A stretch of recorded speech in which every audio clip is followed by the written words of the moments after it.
Hoy vamos a meternos con una de las emociones más primarias que hay, el pánico.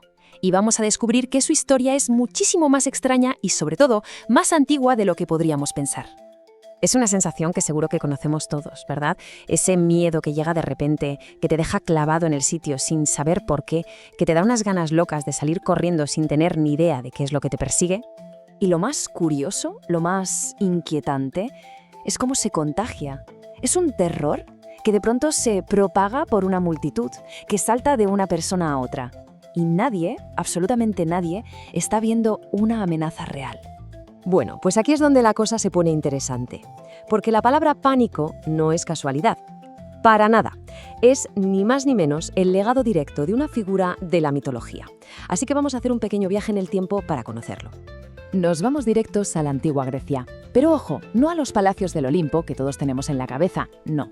Nos vamos a meter en los bosques, en los lugares salvajes, en las fronteras del mundo que ellos consideraban civilizado. Y es que aquí nos encontramos con un contraste brutal. Por un lado estaban los dioses del Olimpo, pura perfección, orden, casi predecibles en sus palacios de oro. Y por otro lado estaba Pan. Él era todo lo contrario. Era el caos, la naturaleza en su estado más puro y salvaje. A ver, ¿quién era este personaje? Pues Pan era mitad hombre, mitad cabra, el dios de los pastores, el protector de los rebaños y de los rincones más salvajes. Era un ser solitario, que disfrutaba tocando su flauta y esto es la clave de todo, odiaba con toda su alma que le interrumpieran la siesta. Y es que es justo ahí, en ese mal despertar, donde nace todo. Vamos a ver cómo un simple sonido, su sonido, acabó convirtiéndose en la palabra que usamos todos los días para describir una emoción. Imaginemos la escena por un momento. Alguien, sin querer, pasa cerca de su cueva, hace ruido, lo despierta y Pan suelta un grito. Un chillido tan inhumano, tan aterrador que provocaba una estampida automática. No había un monstruo, no había un enemigo, solo el sonido y el caos absoluto que venía después. Claro, los griegos necesitaban una palabra para describir ese tipo de miedo tan concreto. Ese terror que surgía de la nada y se apoderaba de todos. ¿Y qué hicieron? Pues fueron directos al origen. Lo llamaron pánicos, que literalmente significa lo relativo al dios Pan. Y a partir de ahí, la palabra empezó un viaje larguísimo. Del griego pánicos saltó al latín como panicus y de ahí con el tiempo llegó a nuestro idioma como pánico. Es una herencia directa, un eco lingüístico de aquel dios del bosque. Pero la gran pregunta es, ¿ese grito se quedó allí, perdido en la antigua Grecia, o de alguna forma sigue resonando hoy en día? Vamos a ver que este concepto tan antiguo es, en realidad, increíblemente actual. Pensemos en esto.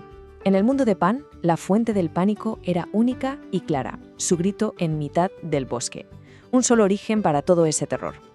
Pero nuestro mundo, nuestro bosque ahora es digital. Y aquí no hay un solo grito. Hay millones. Millones de pequeños gritos que se propagan sin parar a través de nuestras pantallas.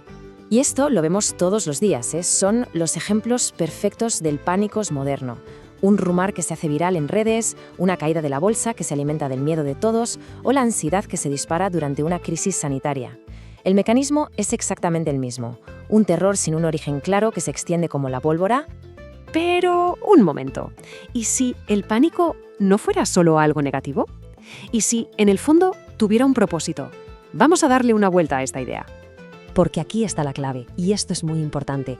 Pan no era un ser malvado. Su grito no era para sembrar el caos porque sí. Era una advertencia. Una forma brutal, sí, pero instintiva, de proteger su espacio y de alertar de que algo no iba bien. Si lo pensamos bien, en el fondo es un mecanismo de supervivencia de manual.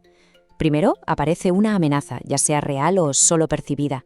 Segundo, se produce la alerta, el grito, que nos saca de nuestro estado normal. Y tercero, se activa el instinto de huir para ponernos a salvo. Es esa voz ancestral que nos dice, ¡corre!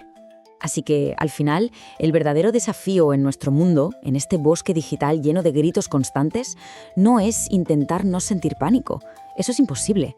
El reto es aprender a diferenciar cuándo es una alarma de verdad y cuándo es simplemente ruido. Y nos quedamos con esta idea para cerrar.